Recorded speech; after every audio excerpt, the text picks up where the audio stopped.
जी sir classes में।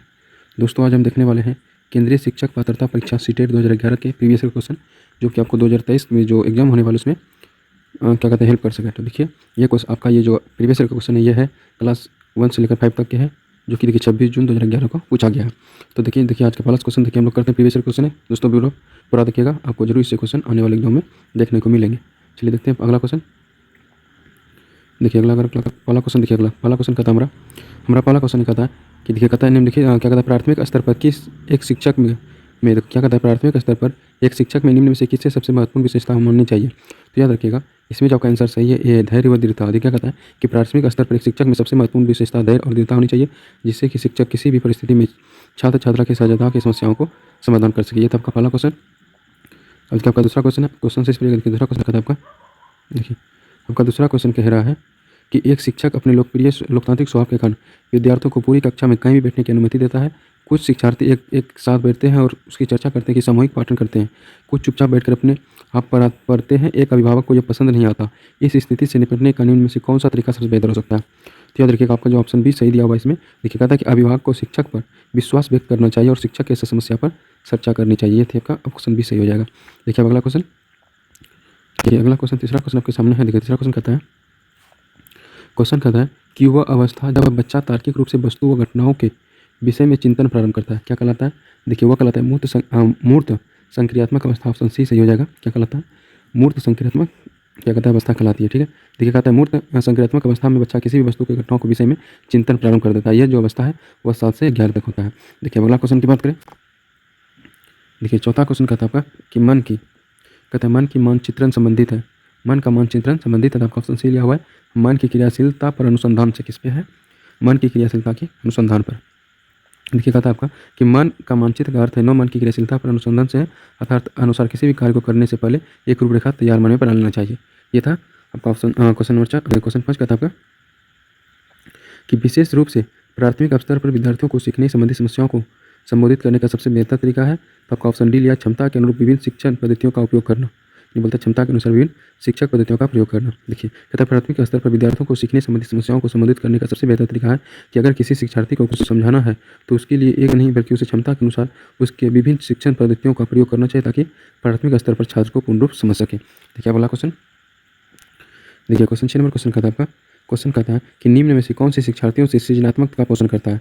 तो option देखिए आपके सामने है। पहला आंसर दिया हुआ है कि प्रत्येक शिक्षार्थी की अंतर्जात प्रतिभाओं को पोषण करने के अवसर उपलब्ध कराना। क्या बोलता है कि प्रत्येक अंतर्जात क्या कहता है प्रतिभाओं को प्रशोषण करने का अवसर उपलब्ध कराना। देखिए अगला क्वेश्चन कहता है, 7वां क्वेश्चन कहता है कि पियाजे के अनुसार निम्न में से कौन सी अवस्था बच्चों में अमूर्त संकल्पनाओं के विषय में तार्किक चिंतन करना आरंभ करता है। तो याद रखिएगा ऑप्शन ए दिया होगा औपचारिक संक्रियात्मक अवस्था 12 वर्ष के ऊपर के, कब से 12 वर्ष के ऊपर के। देखिए अब 8वां नंबर क्वेश्चन कहता है आपका, क्वेश्चन कहता है सीखना समृद्ध हो सकता है यदि, बोलता है सीखना समृद्ध हो सकता है यदि, ऑप्शन आपका डी लिया हुआ है, वास्तविक दुनिया से उदाहरणों को कक्षा में लाया जाए जिससे विद्यार्थी एक दूसरे से अंतर क्रिया करें और शिक्षक की प्रक्रिया को सुगम बनाए। ठीक है, अब देखिए 8वां नंबर क्वेश्चन आपके सामने लाते हैं। देखिए 8वां नंबर क्वेश्चन कहता है आपका, देखिए 8 हो गया तो 9वां क्वेश्चन है दोस्तों। 9वां क्वेश्चन कहता है आपका कि निम्न में से कौन सा कथन सीखने की प्रक्रिया की विशेषता नहीं मानना चाहिए। बताइए निम्न में से कौन से कथन को सीखने की प्रक्रिया की विशेषता नहीं माननी चाहिए। आपका ऑप्शन डी लिया है शिक्षक शैक्षिक संस्था ही एकमात्र स्थान है जहाँ अधिगम प्राप्त होता है। बोलता है शैक्षिक संस्थान ही एकमात्र संस्था है जहाँ अधिगम प्राप्त होता है। ऑप्शन ठीक सही हो जाएगा। अब देखिए अगला क्वेश्चन 10वां नंबर क्वेश्चन कहता है कि 5वीं कक्षा के दृष्टिबाधित विद्यार्थी, बोलता है 5वीं कक्षा के दृष्टिबाधित विधायी जो विद्यार्थी है के साथ कक्षा में समान रूप से व्यवहार किया जाना चाहिए और श्रव्य सीडी के माध्यम से की सहायता से उपलब्ध करानी जानी चाहिए। ये थे आपका ऑप्शन भी सही हो जाएगा। अब देखिए अगला क्वेश्चन 11 नंबर क्वेश्चन कहता है, देखिए 11 नंबर क्वेश्चन कहता है कि निम्न में से कौन से बच्चे को सामाजिक मनोवैज्ञानिक आवश्यकताओं के साथ संबंध नहीं है। बोलता है निम्न में से कौन सा बच्चे की सामाजिक मनोवैज्ञानिक आवश्यकताओं के साथ संबंध नहीं है। वो ऑप्शन बी है शरीर में अपशिष्ट पदार्थों का नियमित रूप से बाहर निकलना। क्या बोलता है शरीर के अपशिष्ट पदार्थ का नियमित रूप से बाहर निकलना।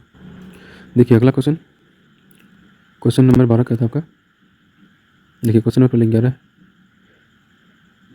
से 11 हो गया तो 12 क्वेश्चन नंबर कौन सा है दोस्तों 12 है। देखिए 12 नंबर क्वेश्चन कहता है कि वह कौन सा स्थान है जहाँ बच्चे के संज्ञात्मक विकास को सबसे बेहतर तरीके से परिभाषित किया जा सकता है। याद रखिए वह कौन सा है विद्यालय एवं कक्षा पर्यावरण। कौन सा है विद्यालय एवं कक्षा पर्यावरण है। अब देखिए अगला क्वेश्चन 13 नंबर क्वेश्चन कहता है आपका कि डैश को एक अभिप्रेरित शिक्षण संकेत का माना जाता है। याद रखिएगा ऑप्शन भी दिया है विद्यार्थियों द्वारा प्रश्न पूछना को एक अभिप्रेरित शिक्षण का संकेत माना जाता है। 14 नंबर क्वेश्चन क्या कहता है कि निम्न में से कौन सा बुद्धिमान बच्चे का लक्षण नहीं है। तो याद रखिए ऑप्शन डी आपका लिया गया है कि वह जो लंबे निबंधों को बहुत जल्दी रटने की क्षमता लगता है, यानी बहुत लंबा निबंध उसको रटने की अधिक क्षमता रहती है, उसका क्या कहता है बौद्धिक बच्चे का लक्षण नहीं है। देखिए 15 नंबर क्वेश्चन कहता है कि बच्चे दुनिया के बारे में अपनी समझ का सृजन करते हैं, इसका श्रेय किसको जाता है, इसका श्रेय पियाजे को जाता है। कौन जाता है, पियाजे को। देखिए कहता है पियाजे के अनुसार बच्चे दुनिया के बारे में अपनी समझ का सृजन करते हैं। 16 नंबर क्वेश्चन क्या कहता है, 16 नंबर क्वेश्चन कहता है कि कृतिका अक्सर घर से ज़्यादा बात नहीं करती लेकिन विद्यालय में काफ़ी बात करती है। वह दर्शाता है कि आपके ऑप्शन सी लिया गया उसके विचारों को विद्यालय में मान्यता मिली है। क्या मिलती है, उसके जो विचार होते हैं विद्यालय में उसकी मान्यता मिलती है। बोलता है कृतिका अक्सर घर पे कम बात विद्यालय में अधिक इसलिए करती है, उसका कारण यह हो सकता है कि घर में उसकी बातों को मान्यता न मिलती हो अपेक्षाकृत विद्यालय के, इसलिए वो विद्यालय में ज़्यादा बात करती है। देखिए अगला क्वेश्चन कहता है 17 नंबर क्वेश्चन कहता है कि एक शिक्षक को अपने विद्यार्थियों की क्षमताओं को समझने का प्रयास करना चाहिए। निम्नलिखित में से कौन से क्षेत्र पर इस उद्देश्य का संबंध है। तो याद रखिएगा ये जो आंसर आपका जो तो इसका आंसर हो जाएगा आपका ऑप्शन सी सामाजिक मनोविज्ञान। क्या हो जाएगा, सामाजिक मनोविज्ञान इसका आंसर हो जाएगा। देखिए अगला क्वेश्चन, देखिए अगला क्वेश्चन कहता है कि सीखने की प्रक्रिया में भी प्रेरणा। क्या बोलता है, सीखने की अभिप्रक्रिया में प्रेरणा। ऑप्शन सी लिया है शिक्षार्थियों में सीखने की प्रति रुचि का विकास करती है।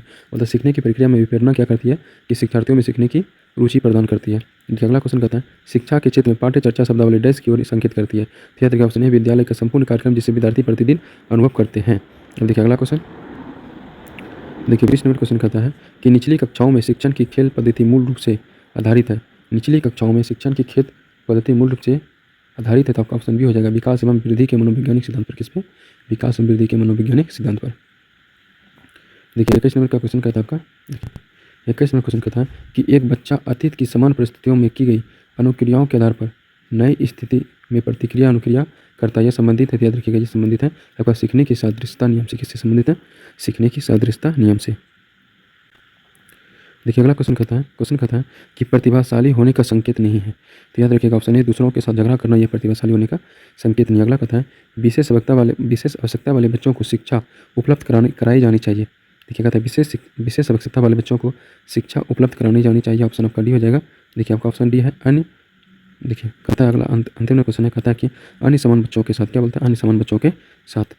देखिए 24 क्वेश्चन कहता है आपका कि आकलन को उपयोगी और रोचक प्रक्रिया बनाने के लिए डैश के प्रति सचेत होना चाहिए। तो याद रखिएगा कि आकलन को उपयोगी और रोचक प्रक्रिया बनाने के लिए किसके प्रति सजग होना चाहिए, तो शैक्षिक एवं शैक्षिक क्षेत्रों में विद्यार्थियों के सीखने के बारे में जानकारी प्राप्त करने के लिए विभिन्न तरीके का प्रयोग करना। अब देखिए अगला क्वेश्चन कहता है आपका, अगला क्वेश्चन देखिए कहता है 25 नंबर क्वेश्चन कहता है आपका कि डिस्लेक्सिया क्या है। तो याद रखिएगा डिस्लेक्सिया जो आपका हुआ है, कहता है डिस्लेक्सिया क्या है।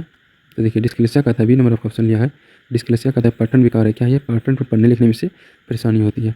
अब देखिए समझ लीजिए डिस्लेक्सिया क्या है। देखिए कहता है डिस्लेक्सिया का संबंध पाठन विचार से जिसमें बच्चा अक्षरों को पहचान नहीं पाता, जिसके कारण उसे पाठ्य पुस्तक पढ़ने में समस्या महसूस होती है। अगला क्वेश्चन कहता है कि बच्चों को सीखने की प्रक्रिया में माता पिता को डैश भूमिका होनी चाहिए। तो याद रखिएगा अर्णोमुखी होनी चाहिए। क्या होनी चाहिए, अर्णोमुखी होनी चाहिए। विकास कभी भी समाप्त न होने वाली प्रक्रिया है। यह कथन किसका है, तो याद रखिए यह कथन निरंतरता का सिद्धांत किससे संबंधित है, निरंतरता का सिद्धांत से संबंधित है कि विकास कार्यों को न समाप्त होने वाली प्रक्रिया है। देखिए अगला क्वेश्चन कहता है, अगला देखिए 28वां क्वेश्चन कहता है आपका, क्वेश्चन कहता है कि सीखने की अंतर्दृष्टि सिद्धांत में को किसने बढ़ावा दिया है। तो याद है किसने दिया है, गोल्डटास्ट ने। किसने दिया है, गोल्डटास्ट सिद्धांतवादी। अगला क्वेश्चन कहता है कि निम्नलिखित में से किस अवस्था में बच्चे को अपनी वयस्क समूह की सक्रिय सदस्य हो जाते हैं। देखिएगा ऑप्शन डी किशोरावस्था। किस अवस्था में, किशोरावस्था। अगला क्वेश्चन कहता है कि बच्चों के, देखिए अगला क्वेश्चन कहता है बच्चों के बौद्धिक विकास के 4 विशिष्ट सप्ताहों की पहचान की गई है। तो याद रखिएगा ऑप्शन सी किसके द्वारा, पियाजे द्वारा। किसके द्वारा, पियाजे के द्वारा। देखिए अगला क्वेश्चन, देखिए ये थे दोस्तों हमारे जीके के क्वेश्चन थे। CDP ये आपका सीडीएस चाइल्ड डेवलपमेंट के क्वेश्चन थे दोस्तों। अगर आपको क्वेश्चन वीडियो अच्छा लगा, प्रीवियस क्वेश्चन अच्छे लगे हो तो इसे लाइक कर दीजिए, वीडियो को सब्सक्राइब कर लीजिए, दोस्तों को शेयर कर दीजिए। ऐसे ही क्वेश्चन पाने के लिए, प्रीवियस पाने के लिए मिलते हैं। थैंक यू, धन्यवाद। आप जरूर CSR क्लासेस को क्या कर लीजिए, सब्सक्राइब कर लीजिए। चलिए मिलते अगले वीडियो में। थैंक यू, धन्यवाद।